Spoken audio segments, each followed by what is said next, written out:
Ivan Petrovich Pavlov 1849 sampai dengan 1936 dengan teorinya Classical Conditioning Theory atau CCT. Classical Conditioning Theory adalah metode pengkondisian asosiatif yang melibatkan stimulus dan respons. CCT terdiri atas A. Stimulus tak terkondisi, yaitu suatu peristiwa lingkungan yang melalui kemampuan bawaannya yang menghasilkan efek respons organik.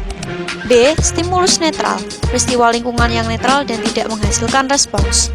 C. Stimulus terkondisi adalah peristiwa lingkungan yang netral dalam hal respon digabungkan dengan US. Respons terkondisi adalah respons yang berupa refleks yang ditimbulkan oleh CS setelah digabungkan dengan US dan dilakukan berulang kali. Unconditional stimulus menghasilkan unconditional response, seperti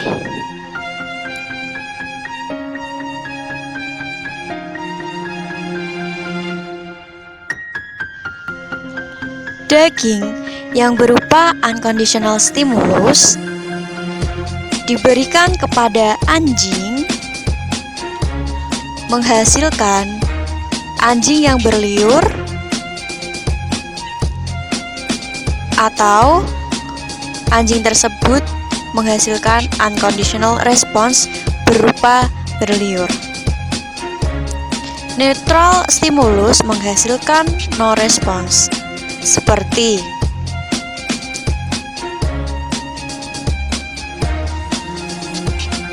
bel yang berupa neutral stimulus diberikan kepada anjing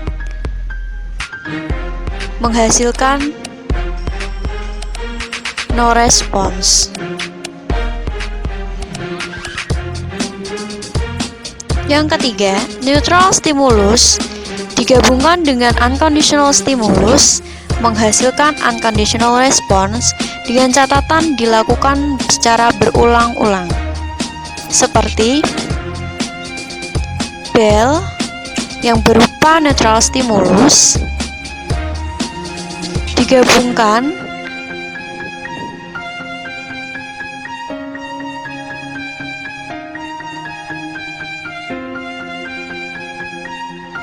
dengan daging yang berupa unconditional stimulus yang dilakukan secara berulang-ulang menghasilkan anjing yang berliur.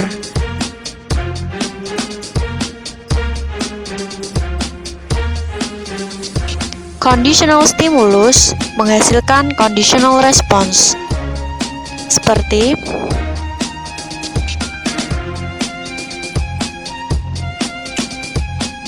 conditional stimulus berupa bel diberikan kepada anjing menghasilkan conditional response berupa anjing yang berliur.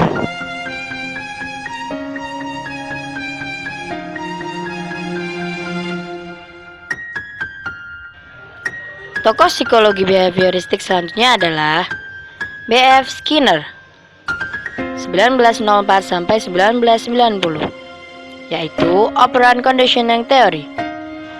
Di dalam operant conditioning theory terdapat reinforcement negatif dan reinforcement positif.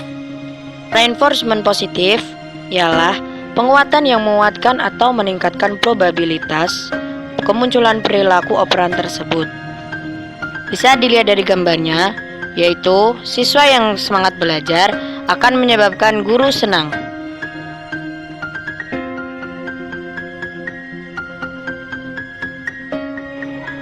Yaitu reinforcement positif.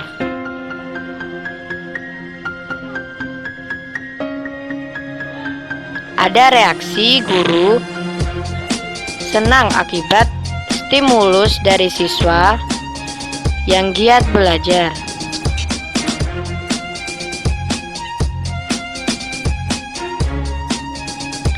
Selanjutnya, Reinforcement negatif.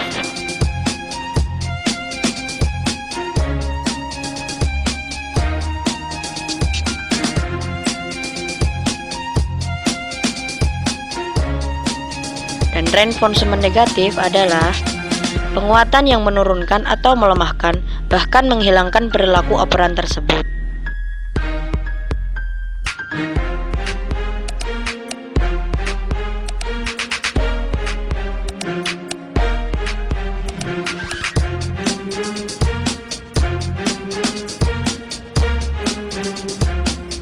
Dari reinforcement negatif, ada reaksi guru, yaitu kesal, akibat stimulus dari siswa yang malas belajar.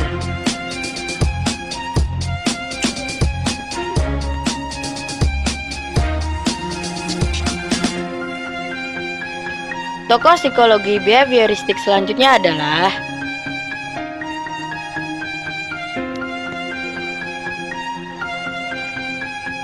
Edward Lee Thorndike, 1874 sampai 1949, yaitu teori koneksionisme. Teori koneksionisme adalah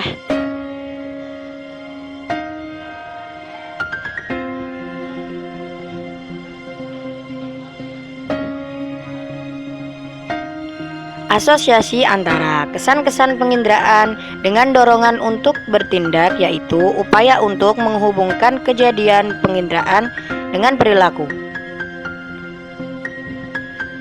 Dalam teori koneksionisme ada 3 hukum. Yang pertama, hukum kesiapan, the law of readiness. A. Siap dan dapat momentum. Contohnya, murid yang siap belajar sebelum ujian akan mendapatkan hasil, yaitu nilai yang bagus, dan dia merasa bahagia. B. Siap dan tidak dapat momentum. Contohnya, murid yang sudah siap belajar sebelum ujian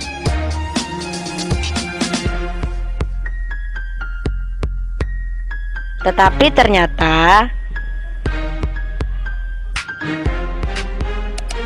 dia kecewa karena ujian ditunda.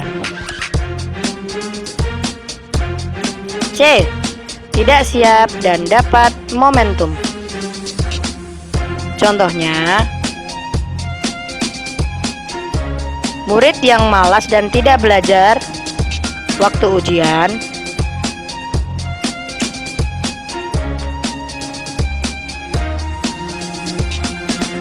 akan mendapatkan hasil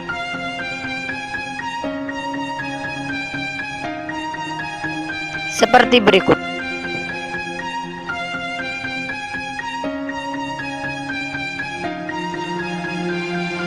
Hukum yang kedua adalah hukum latihan, the law of exercise.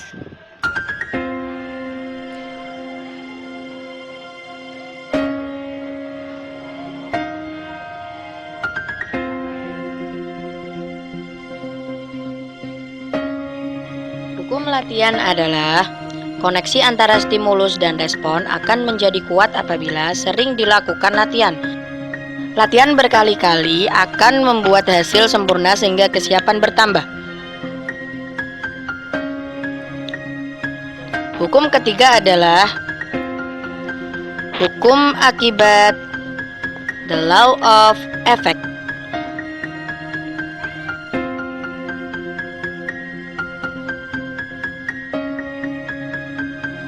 Hukum akibat adalah jika hasil yang diberikan memuaskan, maka hubungan antara stimulus dan respon akan menjadi semakin kuat.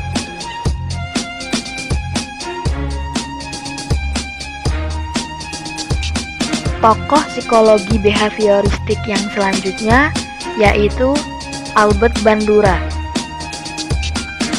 teorinya yang terkenal adalah Social Learning Theory. Dalam Social Learning Theory terdapat beberapa tahap. Tahap yang pertama yaitu attention. Attention merupakan tahap di mana individu memperhatikan model yang menarik, berhasil, atraktif, dan populer.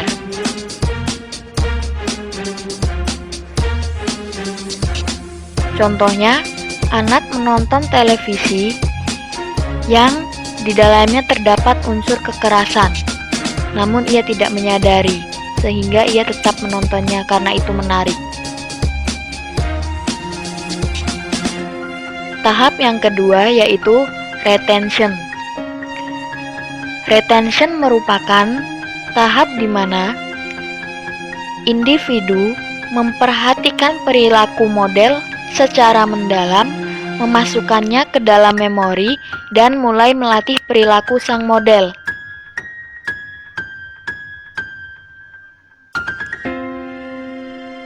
Contohnya, anak lebih serius dalam mengamati secara mendetail apa yang ia tonton.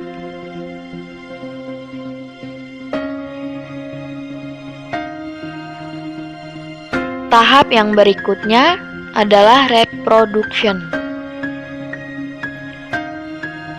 Reproduction merupakan tahap di mana individu mampu mempraktekkan dengan baik perilaku yang ditunjukkan oleh model.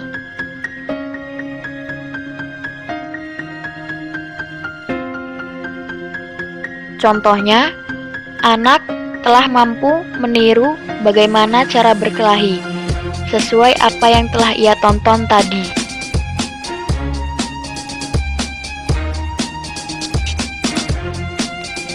Dan tahap yang terakhir yaitu motivasional. Motivasional merupakan tahap di mana individu tidak sekedar menirukan perilaku model, namun terdapat motivasional baginya untuk memunculkan perilaku hasil modeling tersebut. Contohnya, anak telah mampu mempraktekkan bagaimana cara berkelahi dan terdorong untuk mempraktekannya terhadap temannya, dan perilaku tersebut karena hasil modeling yang ia lihat tadi.